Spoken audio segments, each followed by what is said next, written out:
রাজধানীর কাওরান বাজার থেকে আমাদের বিভিন্ন পণ্যের বাজার দর জানাতে যুক্ত হচ্ছেন সহকর্মী সম্রাট আনোয়ার। বৈরী আবহাওয়ার পর এখন আবার বাজারে আমদানি মিলেছে, কি পরিস্থিতি দেখছেন, দামই বা কেমন, আপনার মাধ্যমে জান।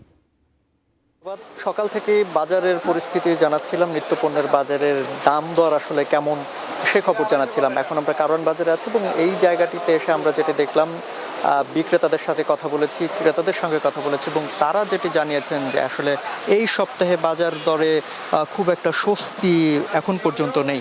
বাজারে পণ্যের পর্যাপ্ততা রয়েছে, সরবরাহ যথেষ্ট দেখছি, কিন্তু জিনিসপত্রের দাম যে কমবে তার কোনো লক্ষণ অন্তত সেভাবে দেখা যাচ্ছে না।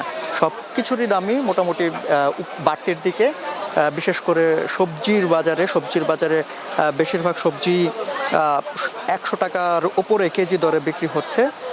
শুধুমাত্র চিচিঙ্গা, পেঁপে, এই জিনিসগুলো দাম তুলনামূলক কিছুটা কম গত সপ্তাহের তুলনায়, বাকি সব কিছুর দামই মোটামুটি বাড়তির দিকে।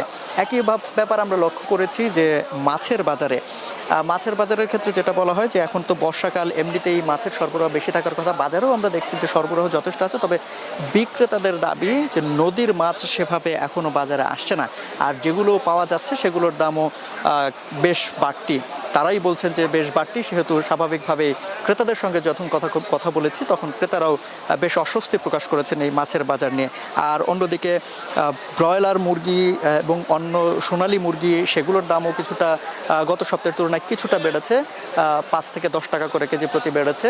আর এছাড়া ডিমের দামও বেশ বেড়েছে, গত সপ্তাহের তুলনায় প্রায় ডজনে 10 টাকা করে বৃদ্ধি পেয়েছে। তো আসলে সব কিছু মিলিয়ে এখন পর্যন্ত আমরা যেটি দেখছি যে নিত্যপণ্যের বাজারে গত সপ্তাহের তুলনায় অন্যান্য যে জিনিসগুলো আছে, সবজির দাম কিছুটা বেড়েছে, মাংসের দামও, এই ব্রয়লারের মুরগি এবং ডিমের দাম বেড়েছে এবং মাছের দামটাও বেশি বাড়তি।